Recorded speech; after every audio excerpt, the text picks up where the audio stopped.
Okay, so the subtraction of polynomials always gets people a lot of times because you might have those double negatives in there somewhere. Okay, we are subtracting this 2x cubed polynomial from the 3x cubed polynomial. So I'm going to write that 3x cubed polynomial first. I'm subtracting this first one from the second one. Okay, so here we go. That's the correct setup that I've written underneath. And this is how I do it. I just look at this and I go, right, where's my pen? There it is. Okay, I think, right, I've got a 3x cubed in that first polynomial, 3x cubed. I am subtracting, I'm going to write the minus, I'm subtracting a 2x cubed. Well, that's a nice easy start. Isn't that just 1x cubed? 3 take away 2, that's 1x cubed. Okay, x cubed, that's all I need to write. Okay, so that's the x cubed part of the polynomials done. Let's have a look at the x squared part.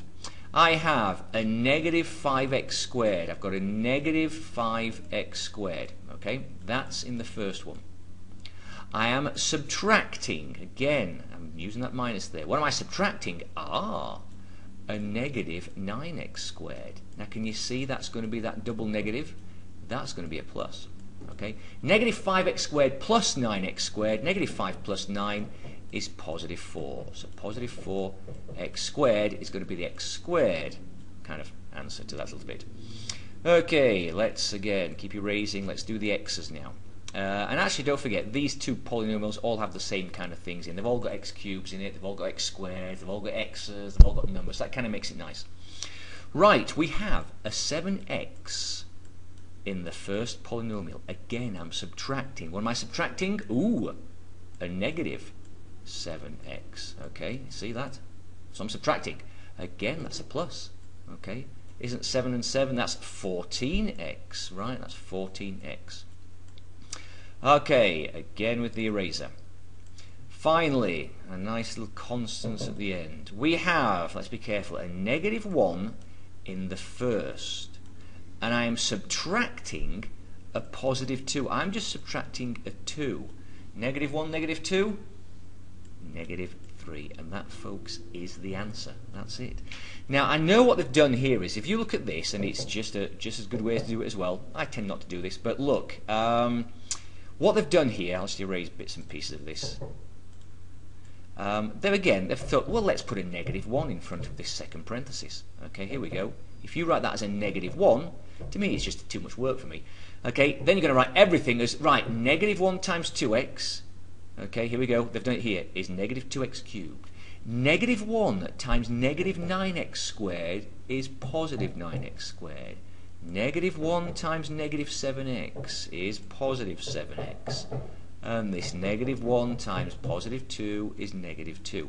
And then, of course, they've just added it, everything to the, here we go, so just down here, okay? Then you can line it up like that, and then do the addition, okay? Because instead of subtraction, it's now an addition. But again, to me, that's like I'm doing too many things there. I'm doing the distributive law, and then I'm having to solve the problem. I just like to look at it once and just do, I'm subtracting this from this, and if I have to deal with double negatives, I just have to deal with it, okay? So again, with this one, you can either stick a negative 1 right here, and do the distributive law, and then add everything, or just subtract. Look, what's 10x squared? Take away 6x squared. That's 4x squared. Okay? What is a 2x? Take away, and if you want to write it, look, 2x. Again, I'm subtracting. What am I subtracting? A negative 3x. That's going to give you a double negative. That's going to be plus 3x. That's plus 5x, isn't it? So you can just kind of take them out individually and go, right, I've got a negative 4, I've got a negative 4, and I am subtracting, so I'm going to write it. When I'm subtracting, I'm subtracting a 2. Negative 4, negative 2, negative 6, okay? So that would be how I dealt with 9a, okay? Right, and you know, sometimes if you miss terms, that if there's a term in, I mean, I'm just going to do this one right now, look at this. 4x cubed, where's my pen gone? I always lose the pen. 4x cubed, there are no 4x cubes in the second parenthesis. Right, 4x cubed.